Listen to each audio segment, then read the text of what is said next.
안녕하세요. 화상관계 홍익 변호사입니다. 이번 시간에는 면책 효력 확인인수 가장 최근 판결입니다. 2021년 3월 11일, 한 6개월도 안 됐죠. 면책 효력 확인인수를 공부하는 이유는 이제 면책 효력 확인인수가 문제되는 건 뭔가 채권자 목록에서 누락한 거죠. 채무자 입장에서 면책 신청할 때 경각심을 불러일으켜서 면책 효력 확인인수는 사실 사라져야 할 소죠. 대부분 소송조회를 하고 신용조회를 하면은, 특히 소송조회를 하면은 판결이나 지급명령은 빠질 수가 없습니다. 근데 그걸 게을리해서 그냥 대충 신용조회만 해서 또 안 됩니다. 반드시 쌍조회, 이중조회를 해야 됩니다. 이중조회도 하고 3중까지, 안전하게는 3중까지 해야 됩니다. 자, 그래서 이중조회의, 쌍조회의 중요성도 한번 경각심을 불러일으키고, 면책 효력 확인인수에서 채권자, 채무자의 어떤 여러 가지 안다, 모른다, 뭐 판결이냐, 지급명령이냐, 의제자백이냐, 공시송달이냐, 채무의 발생 시기, 양 당사자 간의 관계, 사채냐, 금융권 채무냐, 그 다음에 원래 채무인지, 주채무인지, 그 다음에 양수 채무인지, 원래 채권인지, 이런 모든 사정을 종합해서 최종적으로는 판사가 당사자 사이의 어떤 증거 자료를 놓고 판단을 합니다. 실제 소송을 해보면 상당히 어려워요. 진사건도 더 많고, 그렇죠? 그래서 한번 이 판결을 분석을 해서 가장 좋은 거는 미연에 방지하는 거죠. 이거 미연에 방지하는 게 가장 좋습니다. 이거는. 그래도 한번 분석을 해보겠습니다. 면책 효력 확인인수. 원고. 청구를 기각한다. 증거입니다. 채무를 확인했는데 졌어요. 그러니까 이유는 원고의 배우자인 C가 회사로부터 3천만 원 대출 받을 때 원고가 이제 연대보증 채무를 쓴 겁니다. 그리고 원고는 2015년도에 2월 3일 수원지방법원에 신청했고 2016년에 면책 결정을 받았어요. 근데 파산 신청 당시 원고가 제출한 채권자 목록에는 연대보증 채무가 기재되어 있지 않습니다. 그래서 이 인정사의 피고가 원고에 대해 가지고 있는 이 사건 연대보증 채권은 파산 선고 전의 원인으로 생긴 재산상의 청구권은 맞아요. 이 사건 면책 결정 확정에 따른 면책 효력으로 채무자 책임이 면제될 것이므로 566조죠. 특별한 사정이나 원고에 연책 결정에 의해 면책되어야 할 것이다. 이게 이제 원고의 주장이죠. 피고는 항변을 합니다. 피고의 항변 요지는 보증 채무의 존재를 알고 있었음에도 불구하고 악의로 알면서 누락했다. 그래서 면책을 주장할 수 없다. 관련 권리는 566조 제7호에서 말하는 채무자가 악의로 채권자 목록에 기재하지 않은 청구권이라 함은 채무자가 면책 결정 이전에 파산 채권자에 대한 채무의 존재 사실을 알면서도 이를 채권자 목록에 기재하지 않은 경우를 뜻하므로 채무자가 채무의 존재 사실을 알지 못한 때는 비록 그와 같이 알지 못한 데에 과실이 있더라도 비면책 채권에 해당하지 아니하지만 이와 달리 채무자가 채무의 존재를 알고 있었다면 과실로 채권자 목록에 기재하지 못하였더라도 비면책 채권에 해당합니다. 알고 있었다면. 그래서 이제 과실 여부는 중요한 게 아니에요. 알았느냐 몰랐느냐가 진짜 중요합니다. 알고 있었다면 실수로 누락해도 비면책이에요. 엄청나죠. 그렇죠? 실수는 봐주지 않는다는 얘기죠. 오직 알았느냐 몰랐느냐가 가장 중요한 기준이에요.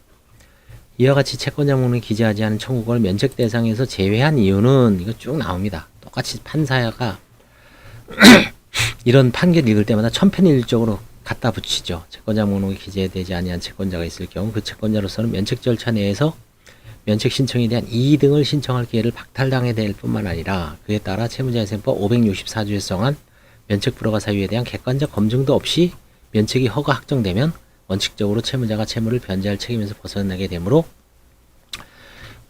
이와 같은 절차 참여의 기회를 갖지 못한 채 불이익을 받게 되는 채권자를 보호하기 위한 것이다. 따라서 사실과 맞지 않은 채권자 목록을 작성해 가는 채무자의 악의 여부는 위에서 본 채무자회생법 566조 제7호의 규정 취지를 충분히 감안하여 이제 이것도 갖다 붙이는 거죠. 판사가 누락된 채권의 내역과 채무자와의 결련성, 일종의 결련성이면 관련성이죠. 주채무냐 보증채무냐, 그러니까 긴밀한 관계. 주채무는 아무래도 좀 긴밀한 관계가 있죠. 근데 연대채무는, 보증채무는 조금 관련성이 조금 떨어지죠. 그 다음에 뭐 본인이 직접 대출받은 거, 그렇죠? 보증한 거 차이가 있습니다. 그 채권자와 채무자의 관계, 그죠? 사채냐, 금융권 채무냐, 소액 채무냐, 고액 채무냐. 그렇죠? 그 다음에 무슨 물품 대금 채무냐, 대출금 채무냐. 그 관계가 중요합니다. 그 다음에 누락이 경해가는 채무자의 소명과 객관적 자료와의 부합 여부. 누락 경위가 여러 가지가 있을 수 있죠. 자기는 알았는데 뭐 법무사가 실수했다든지, 그럼 벌써 자백이죠. 안 되죠. 그럼 법무사를 상대로 소송하는 수밖에 없습니다. 그래서 이제 그 다음에 이제 최근에 이제 우리가 신용조회 많이 하잖아요. 신용조회를 했는지 알았는지. 신용조회를 했는데 안 나왔다. 그러면 몰랐을 가능성이 크죠. 그 다음에 소송조회를 했느냐 안 했느냐. 소송조회를 했는데 했었으면은 충분히 알 수 있었음에도 불구하고 이를 그냥 안 했으면은 알았다고 봐야 되죠. 그렇죠? 소송조회 되게 중요합니다. 이런 사정을 종합하여 판단해야 하고, 단순히 채무자가 제출한 자료만으로는 면책 불허가 사유가 보이지 않는다는 이 점만을 들어 채무자의 선의를 쉽게 인정해서는 안 된다. 예전에는 이전에 2010년 이 대법원 판결 전에는 채무자의 선의를 쉽게 인정해 줬죠. 그때는 뭐 비상사항이었죠. 근데 최근에는 선의를 웬만하면 인정 안 하는 것 같아요. 상당히 어렵습니다. 그래서 판단. 원고가 이 사건 파산 및 면책 절차에서 제출한 채권자 목록에 이 사건 연대보증 채무에 대한 기재가 누락되어 있으면 앞서 본 바와 같고, 여러 가지 증거에 의하면 다음과 같은 사정들. 즉, 원고는 배우자인 C가 2014년 6월 25일경 피고로부터 대출을 받음에 있어서 같은 날 배우자인 C가 피고에 대하여 부담하는 이 사건 대출금 채무에 대해 연대보증을 하였고, 7개월이 경과한 2015년 2월 3일 파산 및 면책 신청을 했어요. 7개월. 얼마 안 돼서 파산 면책 신청을 했죠.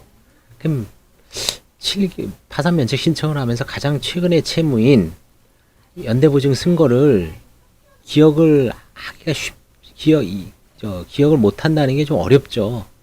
불과 7개월 전 일인데 7년 전이면 기억을 못 하겠죠. 3년 전, 4년 전, 2년 전, 1년 전. 물론 7개월 전에도 뭐 바삐 살고 뭐 먹고 살기 힘들고 하면 배우자 연대보증 채무에 대해서 잊어버릴 가능성이 배제할 수 없죠. 어제 한 일도 모르는데, 그쵸? 7개월 전이면 상당히 7개월 전이나 7년 전이나 기억력에, 인간의 어떤 기억력에서는 큰 차이가 없을 수도 있습니다. 이 기억적으로는 보면.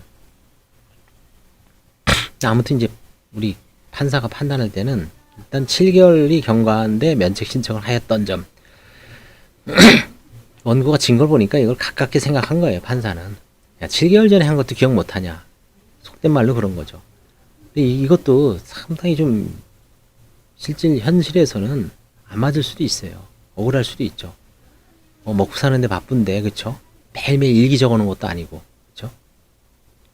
이 두 번째, 이처럼 원고는 이 사건 대리금 채무의 주채무자인 C가 배우자였고, 이 사건 연대보증 발생일로부터 이 사건 파산, 그쵸? 비교적 짧았던 점. 자기 마누라, 뭐 마누라인지 남편인지 모르지만 하여튼 배우자의 보증을 쓰면서 7개월 정도로 아주 짧았던 거 기억하기가 용이했다라고 보는 거죠, 판사는. 3.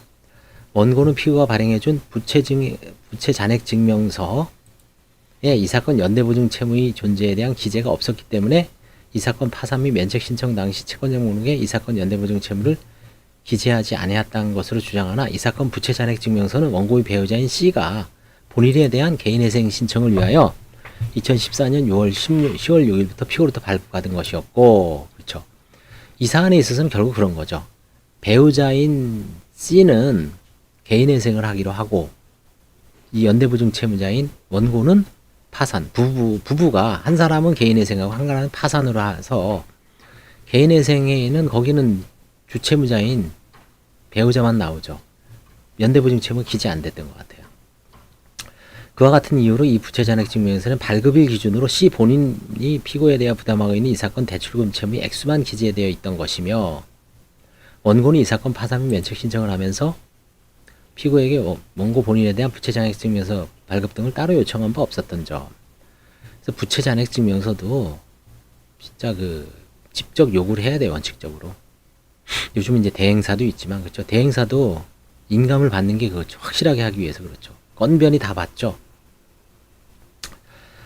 배우자인 C가 발급받은 이 사건 부채 잔액 증명서에 원고 이 사건 연대보증 채무에 대한 기재가 없었다는 이유만으로 원고 본인이 이 사건 연대보증자가 존재하지 않는다고 믿었다는 것은 쉽사리 납득하기 어렵죠. 그렇죠? 자기가 연대보증 섰으면, 그렇죠? 연대보증 서류를 항상 나도 갖고 있어야 되죠. 우리가 보통 대출과 관련해서 참 문제되는 게 뭐냐면 일종의 약정인데 계약서는 서로 각각 갖고 있어야 되죠. 근데 우리가 은행이나 이런 대출할 때 열심히 사인만 하고 돈만 싹 받죠. 입금되고 그 다음부터는 잊어버리죠. 아, 내가 연대채무인지 주채무인지 몰라요. 그렇죠? 원래 내가 알고 있어야 됩니다. 그래놓고 이제 주채무가 있었던 연대보증이 없었으니까 나는 몰랐다라고는 건 납득이 안 된다는 얘기죠. 판사 입장에서는. 일반인들하고 판사가 규범적으로 판단하는 게 차이가 있을 수가 있습니다. 그렇지만 결국은 결정권은 누가 판사가 하고 있죠. 그래서 이 사건 연대보증 채무의 존재를 알고 있었다고 보면 상당하고 사정이 그러하다면 설령 원고가 착각이나 부주의, 즉 과실은 문제가 안 되죠. 실수로 채권용원에 기를 기재하지 않더라도 이거는 인정 안 해줍니다. 비면책 채권에 해당합니다. 피고의 항변의 이유가 있고 회사의 손을 들어줬죠. 원고, 개인의 누락한 사람의 청구는 이유 없다. 다시 한번 보면 어떻게 보면 원고 부부가 좀 이상하죠. 7개월 만에 대출을 딱 땡기고 한 사람은 개인회생, 한 사람은 파산. 들어갈 수 있습니다. 물론 돌려막기니까. 그렇지만 이제 그러면서 좀 주도 면밀하게 못한 것 같아요. 그 개인 파산용, 개인 회생용이라고 명확히 구별해서 채무 부채 증명서를 발급받았어야 되는데 본인은 파산 면책 신청할 때 배우자 걸 쓰면 안 되죠. 반드시 따로따로 해야 됩니다. 부채 증명서도. 이런 사고가 날 수 있죠. 7개월 만에 했기 때문에 기억한데 안 난다는 게 좀 이상하다. 재판부 입장에서는 그런 두 가지 측면에서 7개월 만에 파산 면책, 연대보증하고 7개월 만에 더군다나 본인의 부채 증명서도 없이 배우자 것만 믿고 연대보증 채무가 없었다라는 걸 선의를 인정할 수가 없다. 그런 취지의 판결입니다. 물론 이거는 사실은 판사님이 이제 이름이 나오지만 다른 판사의 시각에서는 판사별로 시각이 다를 수도 있습니다. 항소하면 또 다른 결론이 달라질 수는 있지만 일단은 하급심에서 뭐 이렇게 봤으니까 이 사안이 절대적인 건 아닙니다. 더 뭐 노력을 하거나 아니면 충분히 몰랐을 수도 있다. 근데 일단 기간이 짧으면 불리하다라고 보셔야 됩니다. 이게 한 5년, 6년, 7년 됐으면은 모를 수가 있다라고 볼 수 있죠. 그렇죠? 하지만 이건 7개월. 기간이 가장 중요한 요소가 된 것 같습니다. 기간이 7개월이기 때문에 7개월 만에 연대보증하고 파산 면책 신청을 했다는 기간이 짧았던 점 때문에 원고에게 아주 불리한 요소로 고의로 이제 인정이 된 것 같습니다. 그러니까 한번 사안마다 다 다르기 때문에 개별 사안을 한번 비슷한 사안에서는 그걸 어떻게 효과적으로 주장할 것인가, 그렇죠? 감사합니다.